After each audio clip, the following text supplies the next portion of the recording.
ಈಗ ದಾವಣಗೆರೆ ಜಿಲ್ಲೆಯ ಸ್ಟೋರಿಯನ್ನು ನೋಡೋಣ. ಈ ದಾವಣಗೆರೆಯಲ್ಲಿ ಪೊಲೀಸರು ಎಷ್ಟೇ ಎಚ್ಚರಿಕೆಯನ್ನು ಕೊಟ್ಟರು, ಜೊತೆಗೆ ಎಷ್ಟೇ ಮುಂಜಾಗ್ರತೆಯನ್ನು ತಗೊಂಡ್ರು, ಈ ಪುಂಡರ ಹಾವಳಿ ನಿಲ್ತಾ ಇಲ್ಲ.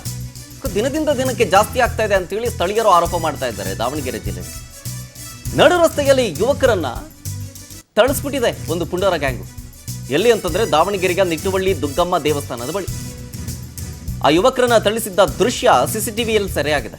ಆ ಯುವಕರು ವಿದ್ಯಾರ್ಥಿಗಳ ಬಳಿ ಹಣ ಕಿತ್ಕೊಂಡಿದೆ ಆ ಗ್ಯಾಂಗು. ಇನ್ನು ರಾಬರಿ ಗ್ಯಾಂಗು ಆಕ್ಟಿವ್ ಆಗಿದೆಯಾ ಅಂತ ದಾವಣಗೆರೆಯಲ್ಲಿ ಗ್ಯಾಂಗ್ ಕಟ್ಕೊಂಡು ಬಂದು ದೇವಸ್ಥಾನದ ಬಳಿ ನಿಂತ್ಕೊಂಡು ದೌರ್ಜನ್ಯ ಮಾಡಿರೋದು ನೋಡಿ. ಅಲ್ಲಿ ನಾವ್ಯಾವುದು ಪುಸ್ತಕದಲ್ಲೆಲ್ಲ ಓದಿದ್ವಿ, 90ಸಲ್ಲಿ ಏನೇನು ಆಗ್ತಿತ್ತು ರೌಡಿಸಮ್ಗಳು ಅಂತ. ಅಂಗಡಿ ಮುಂದೆ ಬರೋದು, ಜನರನ್ನ ಸುಮ್ಮನೆ ಸುಲಿಗೆ ಮಾಡೋದು, ದುಡ್ಡು ಕೊಡು ಅಂತೇಳಿ.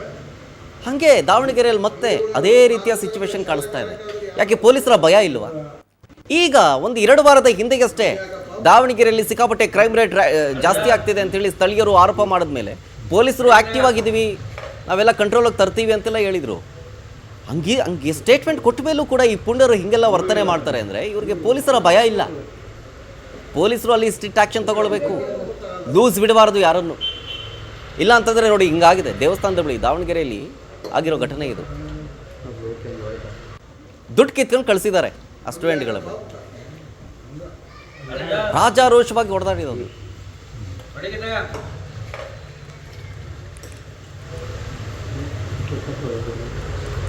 ಹುಡುಗಿಲ್ಲ